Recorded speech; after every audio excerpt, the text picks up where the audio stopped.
Sekarang kita lanjutkan pengajian kitab Bulughul Maram, dan kita masih membahas kitabun nikah, dan kita masih di dalam bab tentang walimah, atau malah ini sekarang masuk bab walimah ya. Qala al-muallif rahimahullahu ta'ala wa nafa'ana bihi wa bi'ulumihi fid dharain amin. Babul walimah, bab tentang walimah.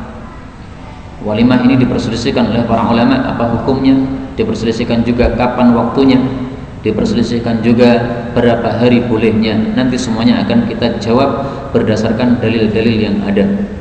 Hadis 1049 ini dalam kitab saya nomornya segitu. Wa an Anas bin Malik radhiyallahu anhu anna an-nabiyya sallallahu alaihi wasallam ra'a, beliau melihat ala Abdurrahman bin Auf, pada Abdurrahman bin Auf, athara sufratin, bekas minyak wangi sufrah, minyak wangi yang warnanya kuning. Ini adalah minyak wanginya para wanita yang tidak ada baunya. Qala, beliau bertanya, ma hadha, apa ini? Maksudnya kenapa pakai minyak wangi wanita? Ini kan untuk wanita, kenapa kamu pakai? Qala, dia mengatakan, ya Rasulullah, wahai Rasulullah, ini sesungguhnya aku tazawwajtu, aku sudah menikahi imra'atan, seorang wanita, ala wazni nawatin, dengan mahar wazni, seberat nawatin, satu nawat, min dahabin, dari emas. Satu nawat emas itu adalah emas senilai 5 dirham, itu disebut satu nawat. Faqala, maka Nabi SAW bersabda, fabarakallahu lak, maka mudah-mudahan Allah memberkahi engkau. Aulim, walimahlah kamu wahai Abdurrahman bin Auf, walau bisyatin, meskipun dengan seekor kambing saja, enggak apa-apa. Hadis muttafaqun alaih wal lafdhu li Muslim, dan lafal ini riwayat Imam Muslim. Tetapi kalimat ini salah nih. Jadi semestinya tidak usah pakai wal lafdhu li Muslim, karena lafal ini diriwayatkan juga oleh Imam Bukhari, Bukhari Muslim, lafalnya sama seperti ini. Nah, maka ini kata-kata wal lafdhu li Muslim ini sengaja saya kasih tanda kurung untuk menunjukkan ini kalimat yang salah. Tapi nggak ada masalah, salah sedikit ya, para ulama itu juga manusia biasa, bisa salah, itu biasa. Hadis ini untuk bab walimah menunjukkan bahwasanya aulim, walimah itu disyariatkan. Nah, pertanyaannya hukumnya apa? Wajib atau sunnah? Mayoritas para ulama mengatakan perintah di sini hukumnya adalah sunnah, sehingga seandainya tidak walimah tidak berdosa. Tetapi pendapat yang lebih kuat insya Allah walimah hukumnya wajib, dengan dua alasan. Alasan pertama, di sini adalah perintah. Perintah hukum asalnya adalah wajib, dan perintah ini dikuatkan oleh hadis yang lain di mana Rasulullah SAW bersabda, menikah harus walimah. Hadis diriwayatkan oleh Imam Nasai, innahu, sesungguhnya, la budda, harus, lil ursi, pernikahan itu, min walimah, ada walimah. Kata-kata la budda artinya harus, menunjukkan apa? Wajib. Ini dalil yang pertama. Dalil yang kedua, Nabi nikah 9 istri, enggak pernah enggak walimah. Padahal kita disuruh untuk mengikuti Nabi SAW. Bahkan Nabi menikahi 11 istri, enggak? 9 itu kan yang kumpul, 11 istri semuanya walimah. Padahal kadang-kadang Nabi nggak punya duit juga, maka walimahnya Nabi itu sederhana sekali. Nah, ini menunjukkan bahwa walimah wajib. Seandainya tidak wajib, Nabi bisa aja beralasan, ini karena saya nggak punya duit nggak usah walimah. Tapi ternyata beliau tetap walimah meskipun duit sedikit, walimahnya sederhana, sebagaimana nanti akan kita baca hadis-hadisnya yang menunjukkan sederhananya walimah Nabi SAW. Kemudian dari hadis ini kita ambil beberapa faedah. Faedah yang pertama, pemilik kisah ini adalah Abdurrahman bin Auf, dan dia salah satu dari 10 orang yang dijamin masuk jannah. Dalam hadis ini dia dilihat oleh Nabi ada athar sufrah, ada bekas minyak wangi wanita nempel pada tubuhnya. Nah, ini para ulama berselisih pendapat, bukankah parfum wanita tidak boleh dipakai laki-laki karena itu khas wanita. Jadi parfumnya ini tidak wangi, Pak, tapi warnanya kuning mencolok. Jadi kira-kira kalau zaman sekarang biasanya perempuan pakai bedak pada pipinya. Nah, ini tidak pantas dilakukan laki-laki. Masa kita laki-laki habis mandi sore kemudian pakai bedak gitu? Nah, ini kan aneh. Kowe cewek apa cowok? Nah, maka oleh Nabi ditanya, "Mahadza? Apa iki?" Kok nganggo minyak wangi cewek iki piye iki? Nah, di sini kita ambil dua pelajaran. Pelajaran pertama, sebelum nahi mungkar hendaklah tabayyun dulu. Bisa jadi dia pakai nggak sengaja. Oh, saya salah ya Rasul. Saya mau ngambil garam ternyata yang diambil adalah gula. Bisa aja kan? Saya mau ngambil parfum ternyata ini parfum wanita. Saya nggak sadar saya. Nah, sadarnya baru setelah engkau bertanya ini. Bisa aja. Nah, maka sebelum nahi mungkar tabayyun dulu. Kalau jelas dia melakukan kemungkaran, kita baru nahi mungkar. Kalau tidak, nggak jadi nahi mungkar. Pelajaran yang kedua di sini berarti laki-laki memakai sufrah parfum wanita itu diperbolehkan apabila tidak sengaja. Dalam kasus ini para ulama memang berselisih pendapat. Sebagian mengatakan ini boleh kalau kondisi walimah saja, boleh laki-laki pakai parfum wanita. Ada juga yang mengatakan boleh kalau untuk baju, yang tidak boleh boleh kalau untuk baju, yang tidak boleh adalah untuk badan. Karena dalam satu hadis disebutkan bahwasanya kalau untuk badan tidak diperbolehkan oleh Rasulullah sallallahu alaihi wasallam. Tapi memang hadisnya adalah dhaif, sehingga itu pendapat tidak bagus. Nah, Imam Nawawi mengatakan bahwasanya yang paling bagus ini adalah karena dia ketempelan oleh istrinya. Istrinya yang pakai sufrah lah. Nah, kemudian karena menikah baru saja, istrinya nempel-nempel dekat sama dia, akhirnya sufrahnya kena. Jadi mungkin istrinya yang pakai sufrah pada pipinya, tapi kemudian cium, kemudian pada nempel pada pipinya Abdurrahman bin Auf. Nah, jadi gambarannya kira-kira Abdurrahman bin Auf ini pada bajunya atau pada badannya ini terkena satu sufrah dari istrinya. Nah, maka ini bukan satu kesengajaan sehingga ini dimaafkan, tidak ada masalah. Faedah berikutnya, dalam hadis ini disebutkan nawatin, maharnya satu nawat. Ini para ulama mengambil kesimpulan bolehnya orang kaya maharnya tidak mahal. Karena Abdurrahman bin Auf terkenal termasuk yang kaya. Kaya karena dia pinter bisnis. Dia datang ke Madinah ditawari oleh temannya. Temannya adalah orang Madinah. Kalau kamu mau perempuan, karena kamu itu hijrah tanpa bawa istri, maka saya punya 2 istri. Nah, kamu pilih yang lebih cantik mana, saya ceraikan, nanti kamu nikahi setelah selesai masa iddahnya. Nah, Abdurrahman bin Auf mengatakan enggak usah. Barakallahu fi ahlika wa malik. Mudah-mudahan Allah berkahi pada hartamu dan istrimu. Kemudian dia mengatakan mana ada pasar. Akhirnya dia pergi ke pasar, bisnis, dapat untung, bisa nikah. Nah, nikahnya ternyata maharnya adalah nawatin. Nawatin ini mahar yang murah. Kenapa murah? Tadi saya katakan berapa dirham? 5 dirham. 1 dirham zaman dulu adalah 200 ribuan. 200 ribu kali 5 berarti 1 juta. Orang kaya mahar 1 juta, nggak apa-apa. Jadi mahar itu tidak harus mahal sebagaimana sudah kita bahas pada bab sebelumnya. Faedah berikutnya, hadis ini menunjukkan disunnahkannya mengucapkan barakallahu lak bagi orang yang menikah. Jadi kita mendoakan orang yang menikah dengan doa barakallahu lak. Kalau mau lebih lengkap lagi, sebagaimana yang biasa dibaca oleh orang, wa baraka alaika wa jama'a bainakuma fi khair. Ini adalah riwayat yang sahih dalam kitab Sunanul Arba'ah. Mudah-mudahan Allah memberkahi engkau, dan mudah-mudahan Allah memberkahi engkau, dan mudah-mudahan Allah mengumpulkan engkau dalam kebaikan bersama istrimu. Jadi supaya hidupnya harmonis. Nah, ini adalah doa yang diajarkan oleh Nabi untuk mengganti perkataan orang-orang jahiliyah. Di masa jahiliyah, mereka doanya adalah doa yang menunjukkan tidak adil mereka kepada perempuan. Mereka kalau ada orang menikah, mereka doakan birrafa wal banin. Birrafa, mudah-mudahan harmonis, wal banin, mudah-mudahan punya anak laki-laki. Jadi orang Arab jahiliyah nggak suka punya anak perempuan. Sehingga begitu ada yang menikah, doanya langsung mudah-mudahan nanti cowok semuanya anaknya, jangan cewek. Nah, ini tidak adil kepada perempuan. Dan ini juga menunjukkan mereka tidak suka kepada takdirnya Allah Subhanahu wa taala. Kalau Allah takdirkan mereka itu dapat anak perempuan, mereka marah, mereka tidak terima. Ini sesuatu yang buruk, sehingga oleh Nabi diganti dengan barakallahu lak. Mudah-mudahan Allah berkahi. Jadi yang paling penting itu berkah, Pak. Mana pilih punya anak laki-laki tapi jadi perampok, atau punya anak perempuan tetapi jadi kiai, ustazah? Pilih mana?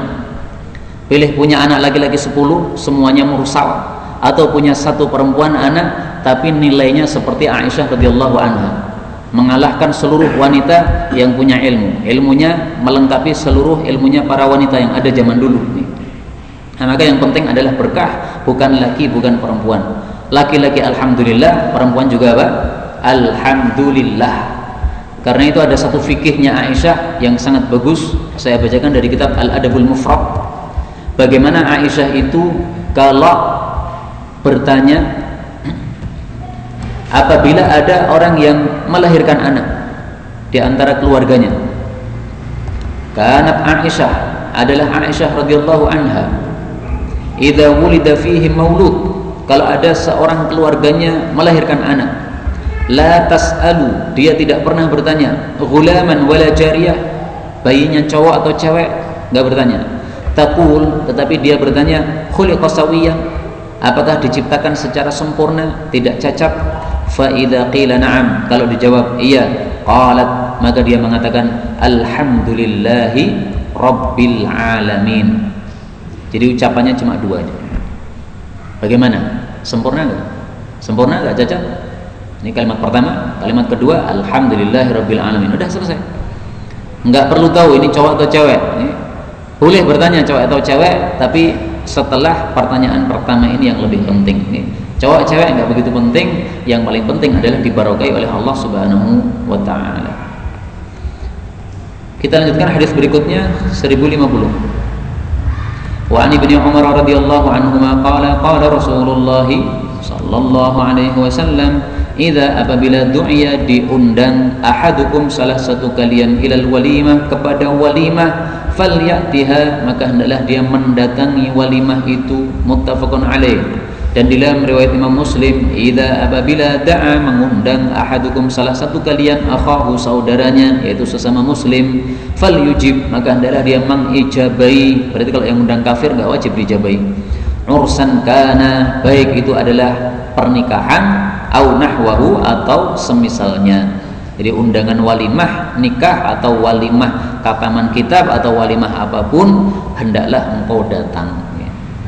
Hadis ini menunjukkan wajibnya mendatangi undangan. Fal ya'tiha, hendaklah dia mendatanginya. Berarti wajib, karena ini perintah. Hanya saja mayoritas para ulama berpendapat bahwasanya kalau undangannya itu adalah walimah nikah, maka wajib datang. Tetapi kalau selain walimah nikah, maka hanya sunnah untuk datang. Kenapa? Karena di sini Rasulullah SAW menyebutkan walimah saja, al-walimah. Karena itu mayoritas para ulama katakan yang wajib hanya apa? Walimah. Tetapi Ibnu Umar dan yang lain-lainnya, beberapa sahabat Nabi banyak, mereka berpendapat undangan apapun wajib didatangi, karena riwayat yang kedua mengatakan ursan kana au nahwah, baik itu pernikahan ataupun yang lainnya. Nah, sekarang kita lihat dalil yang lain. Ternyata dalil yang lain menunjukkan juga bahwasanya yang wajib didatangi adalah undangan walimah, bukan yang lain. Yang lain adalah sunnah untuk didatangi, yaitu hadis berikutnya. Tapi meloncat satu hadis, ya. Jadi kita tinggalkan satu hadis, kemudian hadis berikutnya satu lagi 1052. Wa anhu qala qala Rasulullah sallallahu alaihi wasallam, idza apabila du'iya, diundang, ahadukum, salah satu kalian, falyujib, maka hendaklah dia mengijabai. Fa in kana sha'iman, kalau dia sedang puasa, falyusalli, maka hendaklah dia mendoakan. Wa in kana muftiran, kalau dia sedang berbuka alias tidak puasa, falyat'am, maka hendaklah dia makan. Hadis diriwayatkan oleh Al-Imam Muslim juga. Nah, kata-kata du'iya, diundang, Ini para ulama mengatakan kata-kata diundang yaitu untuk makan, itu kalau tidak disebutkan undangan apa dalam hadis Nabi, itu pasti maksudnya adalah undangan walimah. Kenapa? Karena hadis-hadis yang lain menyebutkan secara langsung kata-kata walimah, berarti ini undangan-undangan walimah. Nah, berarti yang wajib hanyalah apa? Walimah, sementara yang selain walimah sunnah untuk didatangi, tidak wajib untuk didatangi. Wallahu a'lam bissawab. Tapi seandainya kita mampu untuk mendatangi semua undangan, itu lebih bagus. Misalnya undangan apa? Ya undangan misalnya buka bersama Ramadan nanti. Nah, ini juga undangan makan. Bahkan Rasulullah SAW diundang makan siang di rumah sahabatnya. Meskipun yang dihidangkan itu sepele, beliau tidak pernah menolak. Meskipun yang dihidangkan misalnya kalau zaman sekarang ceker, tetap datang. Nabi SAW saking tawaduknya beliau, beliau mengatakan, idza du'itum, kalau kalian diundang ila qura, kepada qura. Nah, ini termasuk makanan yang remeh tadi ya. Kalau sekarang ya bayangkan kita adalah ceker atau kepala saja, ndas pitik, fa'ajibu, datanglah. Karena adalah Nabi SAW mengatakan, lau du'itu ila dhira, kalau saya diundang untuk makan dhira itu hasta. Jadi misalnya ayam itu bagian di atasnya di atasnya ceker itu. Au qura, atau hanya qura, la ajabtu, saya datang. Walau uhdiya ilayya dhira, kalau saya dihadiahi dhira saja, au qura atau qura saja, laqabiltu, saya juga terima. Hadis riwayat Imam Bukhari. Nah, maka ini tawaduknya Nabi SAW, undangan apapun beliau datangi. Karena itu meskipun pendapat yang mengatakan wajib mendatangi semua undangan adalah pendapat minoritas ulama, tetapi sangat bagus untuk kita lakukan selama bisa. Kemudian para ulama mengatakan kewajiban undangan walimah ini, mendatangi undangan walimah ini adalah menjadi gugur apabila ada sebab-sebab yang menggugurkannya. Saya buat atau saya tuliskan kaidah para ulama di sini. Idza ta'arada al-mani wal muqtadi fal hukmu lil mani. Apabila ada penghalang, ada juga keharusan, maka yang dimenangkan adalah penghalang. Ini ada undangan walimah, berarti kita ada keharusan datang. Tapi ada penghalang sehingga kita tidak bisa datang. Ini yang dimenangkan adalah penghalangnya. Misalnya kita sakit diundang walimah, wajib datang nggak Pak? Nggak wajib, karena sakit penghalang. Atau mungkin kita terkena virus corona, naudzubillah. Nah, diundang walimah, nah jangan datang, karena kalau kita makan kemudian kita batuk, nanti semua yang datang nanti kena corona gimana? Nah, ini satu manik, satu pencegah, maka tidak usah datang. Atau seperti misalnya saya seringkali diundang hari Ahad untuk walimah, enggak pernah datang, padahal tetangga satu gang. Nah, itu karena hari Ahad itu adalah jadwal paling banyak saya mengajar. Nah, maka biasanya mengajar pagi di pesantren, sehingga mereka mengadakan walimah biasanya pagi hari, nggak bisa datang saya. Nah, ini nggak ada masalah seperti ini. Karena apa? Tidak bisa datang karena ada manik, ada penghalang. Penghalangnya yaitu lagi keluar untuk mengajar. Mana lebih penting, datang untuk walimah atau datang untuk mengajar? Kalau saya pikir lebih penting mengajar. Karena kalau datang walimah saya tidak hadir, itu masih berjalan. Tapi kalau mengajar saya nggak hadir, pelajarannya kosong. Kemudian kalau datang untuk makan, semua orang bisa Pak. Tapi kalau datang untuk mengajar, tidak semua orang bisa. Nah, maka akhirnya saya mendahulukan mengajar daripada walimah. Ini alasan untuk yang tidak datang walimah karena ada sebab, nggak apa-apa. Nah, salah satu alasan yang menyebabkan kita tidak wajib datang walimah adalah hadis berikutnya, hadis 1051. Maka ini urutan sangat bagus ketika penulis kitab ini setelah mendatangkan hadis wajib mendatangi walimah, kemudian beliau mengikutkan dengan hadis berikutnya ini, yaitu salah satu uzur tidak datang walimah. Apa itu? An Abi Hurairah radhiyallahu anhu qala qala Rasulullah sallallahu alaihi wasallam, syarrut ta'am, sejelek-jelek makanan adalah ta'amul walimah, makanan walimah. Kapan makanan walimah menjadi makanan yang terjelek? Apabila yumna'uha, dicegah darinya, man ya'tiha, orang yang mau mendatanginya, maksudnya orang-orang miskin, karena orang-orang miskin kalau pasti mau mendatangi. Wa yuda'a, dan diundang ilaiha kepadanya, mayyabaha, orang yang enggan terhadapnya, yaitu orang-orang kaya, karena orang kaya sudah makan lezat maka malas mau datang juga, paling-paling makanannya sama atau lebih rendah derajatnya. Kemudian beliau mengatakan, wa man lam yujibid da'wah, siapa yang tidak mendatangi undangan, faqad asallaha wa rasulah, maka sungguh dia telah durhaka kepada Allah dan Rasulnya. Hadis diriwayatkan oleh Al-Imam Muslim. Hadis ini menunjukkan bahwasanya walimah itu menjadi makanan yang terjelek apabila yang diundang hanya orang kaya. Tidak ada satupun orang miskin diundang. Semua yang datang, semua yang diundang orang-orang kaya. Maka ini makanannya menjadi makanan yang jelek. Nah, Al-Imam Ibnu Daqiqil Id berdasarkan hadis ini beliau mengatakan, berarti kondisi ini adalah kondisi yang menyebabkan kita boleh tidak datang walimah. Kenapa? Kita tahu yang diundang hanya orang-orang kaya, orang miskin nggak pernah diundang. Ini satu gang, ada kaya ada miskin, yang diundang yang kaya-kaya saja, yang miskin nggak diundang, padahal satu gang.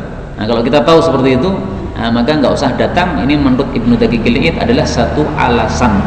Kenapa? Supaya kita tidak memakan syarrut ta'am, makanan yang paling jelek. Meskipun saya harus jujur bahwa dalam hal ini memang ada perselisihan pendapat di antara para ulama. Sebagian ulama mengatakan meskipun yang diundang hanya orang-orang kaya, meskipun itu adalah makanan yang terjelek, tetap kita harus datang. Kenapa? Karena di akhir hadis beliau mengatakan, siapa yang tidak datang pada undangan walimah sungguh durhaka kepada Allah dan Rasulnya. Jadi kalau kita mengikuti atau cenderung kepada kalimat terakhir, maka kita mengatakan harus datang meskipun yang diundang hanya orang-orang kaya. Tapi kalau kita cenderung pada kalimat pertama, maka kita mengatakan kalau yang diundang hanya orang-orang kaya tidak wajib datang. Nah, wallahu a'lam mana yang lebih benar. Tapi kalau saya pribadi cenderung bahwasanya kalau diundang hanya orang-orang kaya, kita datang sambil kita bawa orang miskin. Kemudian kita bilang kepada pemilik makanan, pemilik walimah, mohon maaf ini yang diundang hanya orang-orang kaya, ini adalah makanan terjelek. Nah, maka supaya ini tidak menjadi makanan terjelek, ini saya bawa orang miskin, panjenengan izinkan makan atau enggak. Nah, kalau dia diizinkan makan, kita ikut makan. Kalau tidak diizinkan makan, ya kita mengatakan kalau begitu saya tidak usah makan, karena ini tidak diizinkan untuk makan. Tapi alhamdulillah kalau di Indonesia tampaknya wallahu alam bisawab tidak pandang bulu, semua tetangga diundang, tidak ada adat untuk mengundang hanya orang-orang kaya saja. Wallahu alam ini bisa jadi terjadi di satu tempat di masa Nabi SAW, sehingga beliau kemudian menyampaikan hadis ini. Kita lanjutkan hadis 1052. Ini tadi sudah kita baca, tapi ada satu hal yang perlu kita bahas. Dalam hadis ini beliau mengatakan, kalau seseorang itu sedang puasa, fal yusalli, maka hendaklah dia berdoa. Kata-kata fal yusalli di sini diperselisihkan oleh para ulama. Ada yang mengatakan maksudnya fal yusalli adalah salat. Jadi kalau kita sedang puasa, diundang walimah, datang ke tempat walimah, salat di situ. Kenapa? Supaya turun barokah kepada seluruh yang ada di situ. Maka kita membawa barokah untuk semua orang. Tapi tafsiran ini kurang bagus. Tafsiran yang lebih bagus adalah tafsiran mayoritas para ulama, yaitu maksudnya adalah hendaklah dia berdoa.